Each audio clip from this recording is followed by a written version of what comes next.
We're back! Welcome to Subjectively, the channel where we discuss character design and, more often, design fan Fakemon. My name is Jack, and just a few days ago I received the best gift any Fakemon artist could receive. The official reveal of an entirely new generation of Pokemon and the 3 primary forms of the starters for the region. We've been talking about a 9th generation of Pokemon on this channel for almost 2 years now. Of course, that 9th generation was of our own creation, the Maza region. Now, we actually have an official, confirmed Gen 9. Of course, with only 3 Pokemon announced so far, there's still a ton of room for speculation about these 2 new games, Pokemon Scarlet and Violet. The most tantalizing subject to explore, in my personal opinion, is that of starter evolutions. Sprigatito, Fuecoco, and Quacksley are pretty incredible designs, cute, exciting, and full of potential. Artists have already started hypothesizing about how these 3 will grow and change in their evolutions, and while we might be a little late to the hype train, we still wanted to throw in our 2 cents. Today, we, being Claire and myself, will come up with secondary and final evolutions for all 3 of these new Pokemon. We'll talk a little about the concepts behind our ideas and why we went in the direction that we did. We'll also go into the process itself, breaking down what makes a starter evolution feel like a starter, and how we achieve that aesthetic in our designs. Keep in mind, these designs are not our guesses for what the final evolutions of each starter will actually look like, they're more of what we'd like to see the evolutions be. If there's one thing Pokemon games have done consistently over the past few years, it's surprised me, for better or for worse. I expect to be surprised again with this new generation, and I'm entirely prepared to be caught completely off guard with the official designs when I finally see them in November. The grass-type starters always come first in the Pokedex, so let's start with Sprigatito. Claire and I both agree that while this Sprig Kitty is very cute, it's the least exciting, subjectively, of the 3 new starters. Not to say it's a bad design, it's just, kind of plain.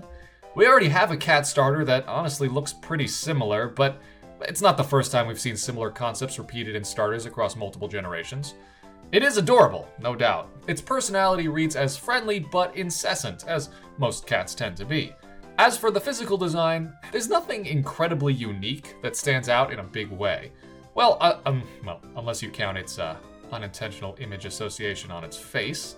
Let's go ahead and just click that off. I think what I like most about its shape language are these little curls of fur that read like young leafy growth. The tufts on its face also resemble the fleur-de-lis, an icon that's usually associated with the French monarchy.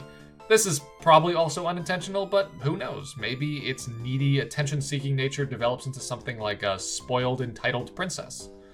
However, seeing as the region takes most of its visual inspiration from Mediterranean countries like Spain, Italy, and Greece, this image association might be a stretch on my part. It's fine though, because it's not the direction I took with this evolution anyway. I was more interested in its name, Sprigatito. The word sprig immediately conjures up the image of a traditional medical practitioner in a room full of herbs hanging from the ceiling and remedies bottled in strangely shaped vials.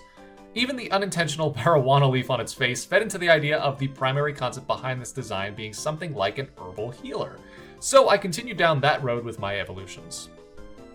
I actually designed the final form first, but to keep things chronological, I'll show you the process in order of evolution. This second form would be, as many second forms are, a transition from the relatively simplistic first stage to the more intricate final form.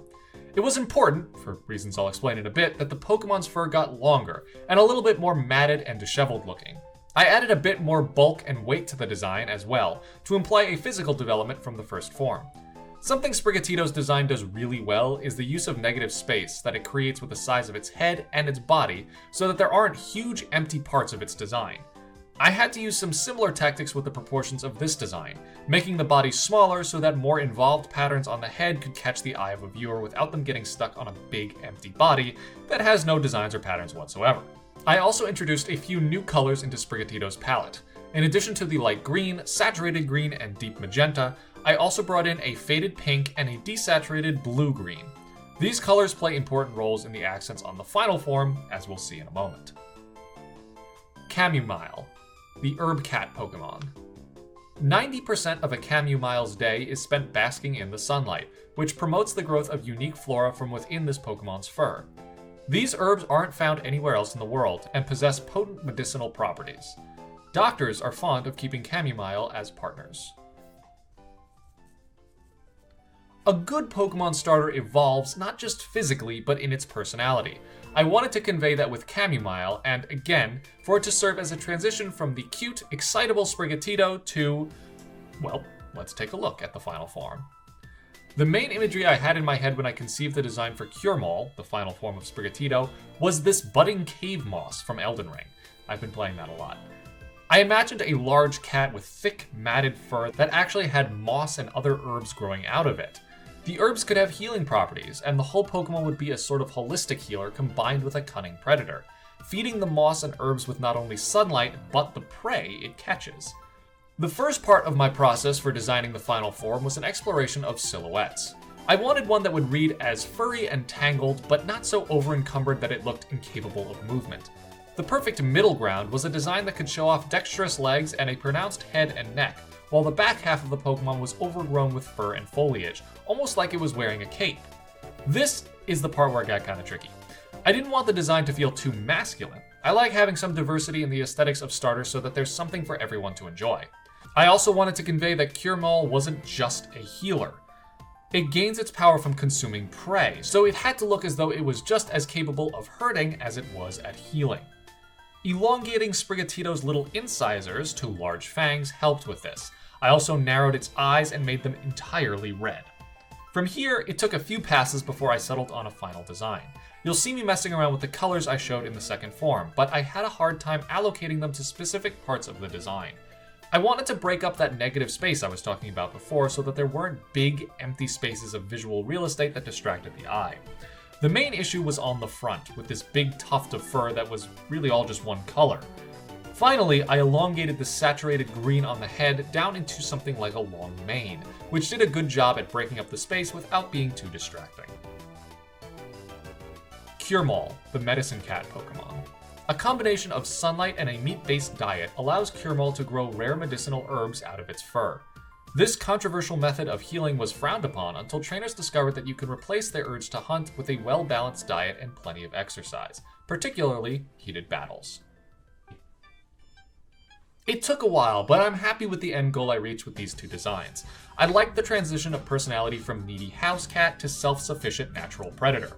Of course, as a starter Pokemon, it was important that the design implied a relationship with humans. The easiest way to do this, and the route often taken with official designs, is to make them physically humanoid. I talked about this design convention in one of our other videos where I designed my own starters. Just to shake things up, and seeing as we already have an anthropomorphic cat starter, I thought that the connection to humans and its trainer would be a little bit more subtle. Next, we'll have a look at my favorite of the three starters, Fuecoco. I feel like I don't really need to explain why a chubby red crocodile that's shaped like a chili pepper and has a big smiling face is the best out of the three, but I also understand why all of those features are only subjectively appealing. I think I just love those Pokemon whose jaws are also like their entire body. Like Gibble, he's basically just one big mouth with arms and legs. Fuecoco has that same appeal. I think what I love about it is that it takes imagery that could so easily be associated with something scary and aggressive and just turns it into something cute and harmless looking. I did it with one of my own Fakemon designs. Two, if you count the evolution, although that one is a little more scary looking. Now, as cute as Fuecoco is, I did feel like I wanted to evolve it into something tough and menacing looking. How exactly I'd make that transition was going to be a challenge though. Visually, the part of Fuecoco's design that I felt had the most room for exploration was its pepper imagery. I love Pokemon designs with concepts that involve food, so I wanted to work that into the evolution somehow. Of course, peppers being plants and Fuecoco being the fire-type starter would mean that I'd have to use the visual imagery very carefully so as not to confuse a viewer. It's important that typing reads clearly in the starters.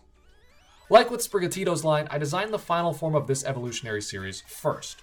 The middle form was designed after I had a third stage I was happy with, and this design would bridge the gap between cute, round Fuecoco and its intimidating final form.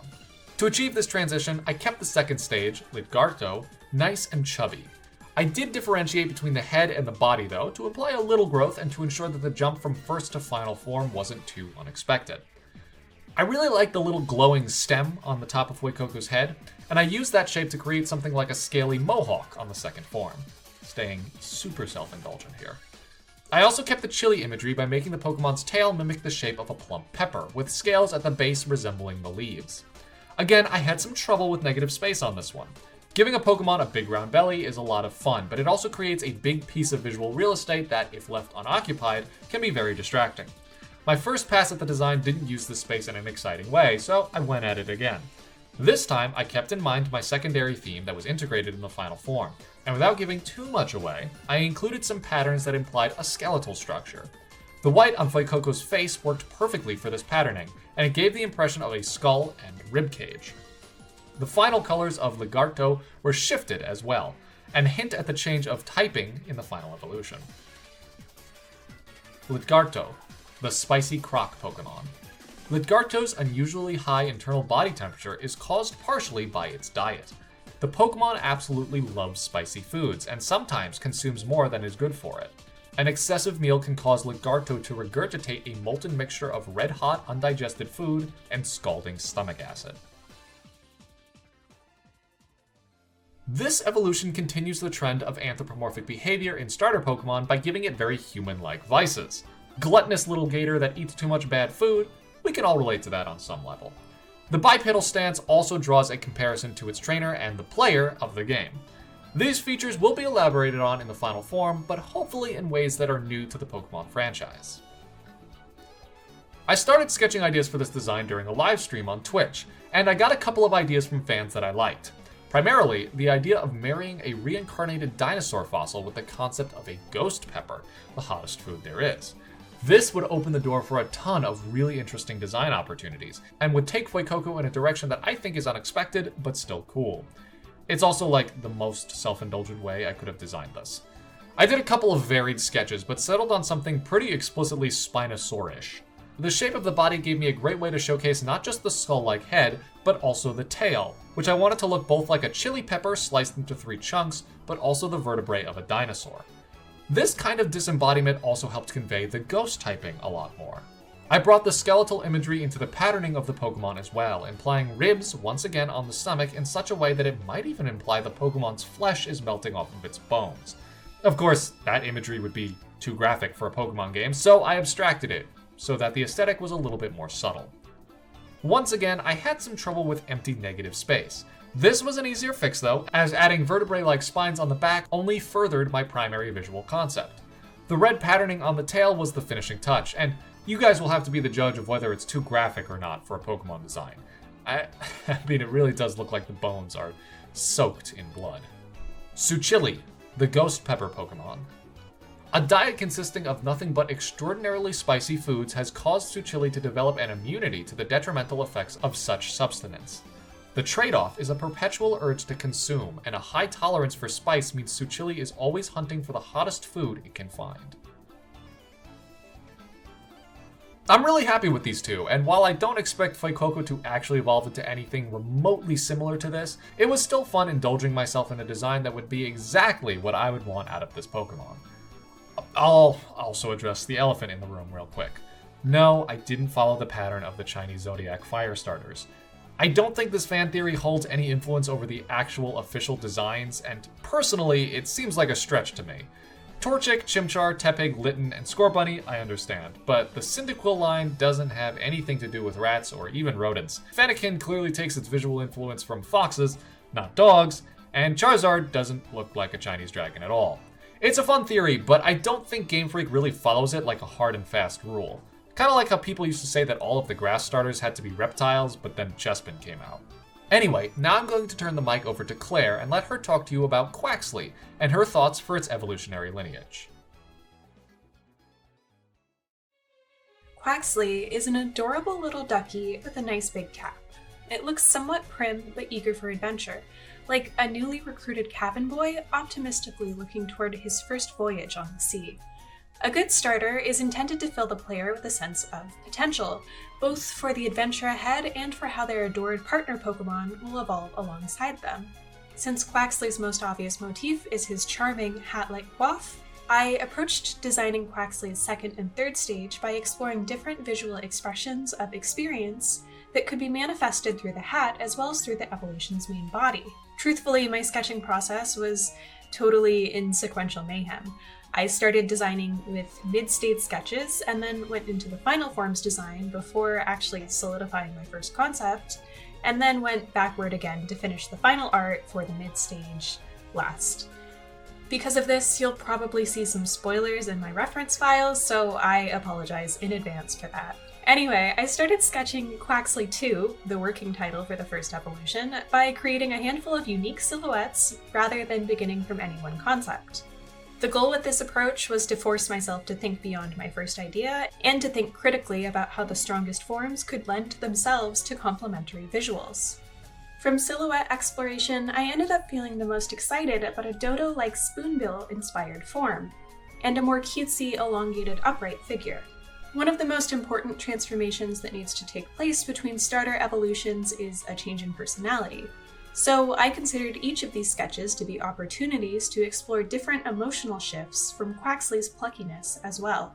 If Quacksley is an optimistic little guy just earning its sea legs, this evolution concept is a slightly salty, grizzled seabird for whom the charm of sailing has worn off. I wanted the design to be emotionally adjacent to a snarky teenager, not quite ready for responsibility.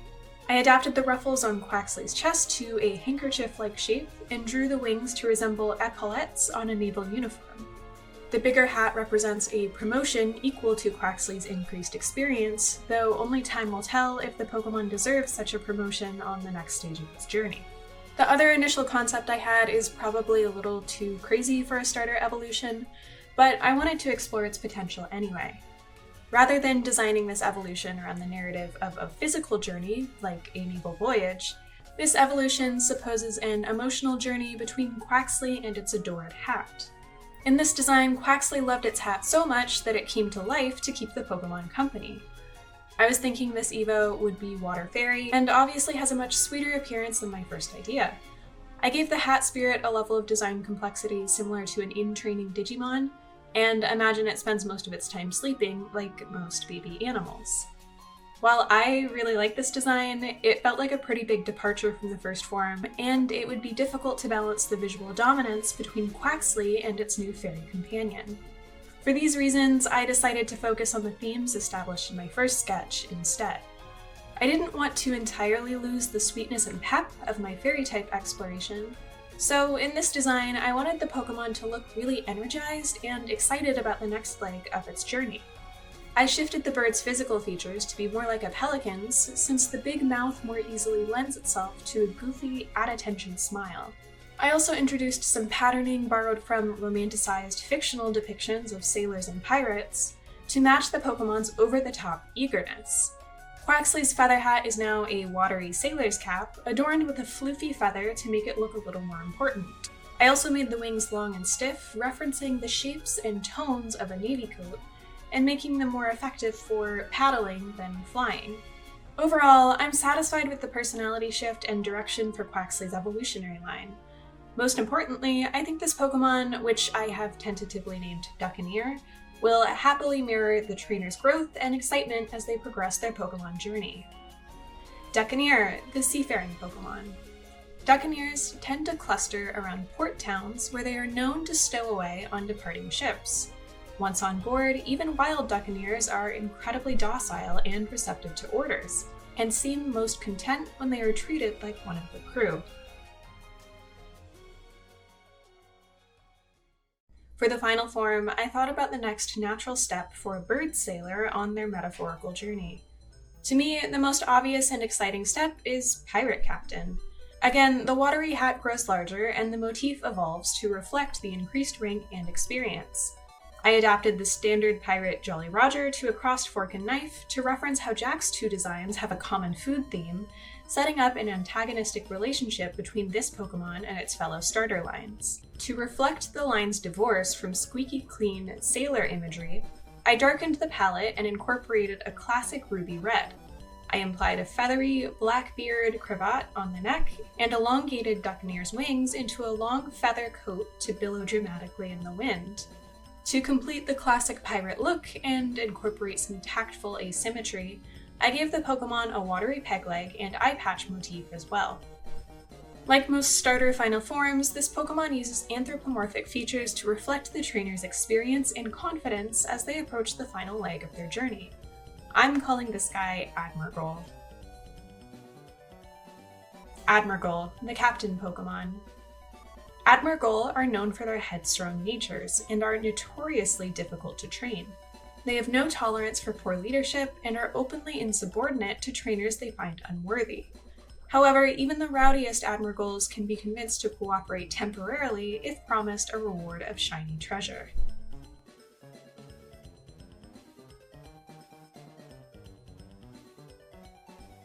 Okay, that's all for my Quacksley designs. I think each stage shows a good progression and incorporates some fun ideas for the next generation of Pokemon. I hope you guys agree, but please tell me what you think in the comments. Anyway, back to Jack. I'm sure that we all have a ton of ideas bouncing around in our head for these new announced starters. Everything from memes to sincere and interesting concepts to the inevitable "please don't make them furries" mantra. Personally, I just hope there's at least one design in this bunch that gets me really excited. I haven't fallen in love with a starter since Swampert, and it would be awesome to play through a game and actually keep my starter on my team the whole time. I don't think I can handle another Rillaboom disappointment. That said, I'm ready to be surprised. Like I said, Pokemon does a great job at subverting my expectations. Chances are, even if I don't like the starters, there are going to be a lot of people that do, and that's the beautiful thing about Pokemon. I'm glad some people like these jerks, because I just hate, I'm sorry, it's mean, but these, I hate them so much. Anyway, thanks for watching, guys. It's been a pleasure as always, and if you enjoyed the video, be sure to give us a like and smack that subscribe button. Stay safe, stay curious, and we'll see you all in the next video.